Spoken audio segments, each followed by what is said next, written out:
سعبك سودوية حاف سودوية. بسم الله الرحمن الرحيم. الحمد لله رب العالمين.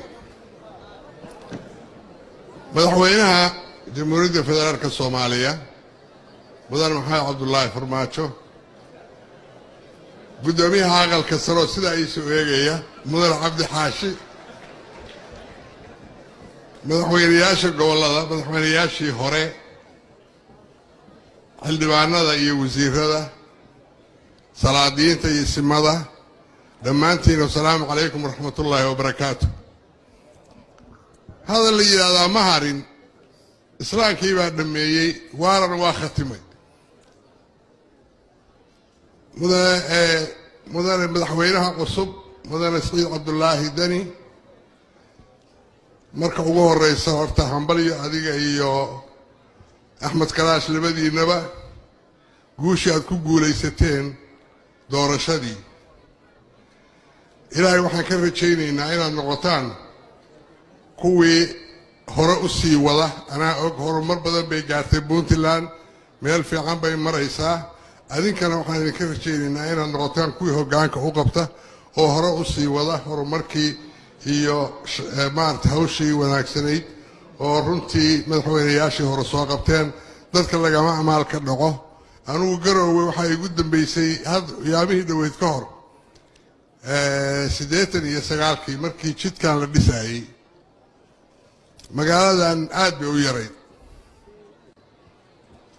halka jidka waxa weeye Garowe Boosaaso markii la dhisayay Garowe qarnu ahaa Boosaaso iyo qarnana uu ahaa laba shirkadood baa kala qaadatay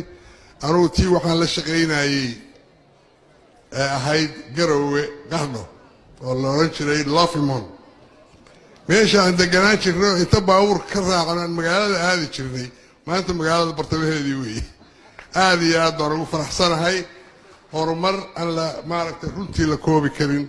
ayay gaartay Puntland iyo gaar ahaan Garowe Boosaasana malaha waa ka sii daran tahay ayadana waan tagi doonaa insha Allah waxaa noo gaara annaga Puntland iyo Galmudug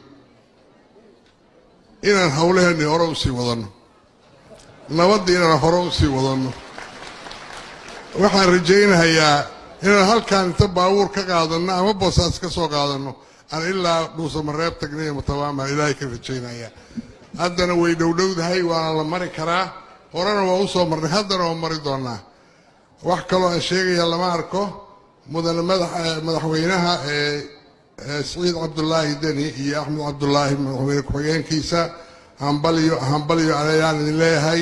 dadka reer Garowena aad iyo aad baan uga mahad celinayaa iyo dhammaan Puntland sida wanaagsan oo ay noo soo dhaweeyeen iyo xafladan taariikhiga ah ma filaayo maaragtay hadda ka hor xaflad inta leeg Soomaaliya ka dhacday u malayn maayo intaana waa soo joogay ilaahay waxaan ka rajaynayaa waa idinku dayan doonaa insha Allah annaguna waa gaari doonaa meesha aad gaarteen waana sii jiidaynaa hawsha waana wada soconaynaa dhammaanteen aan عفين هرت مركا ugu horeysa عافي علي مساح مركا لوادنا إلهي توفيقنا نوافجي من نما Soomaaliyeed baa Ilaahay ka baryaynaa والسلام عليكم ورحمة الله وبركاته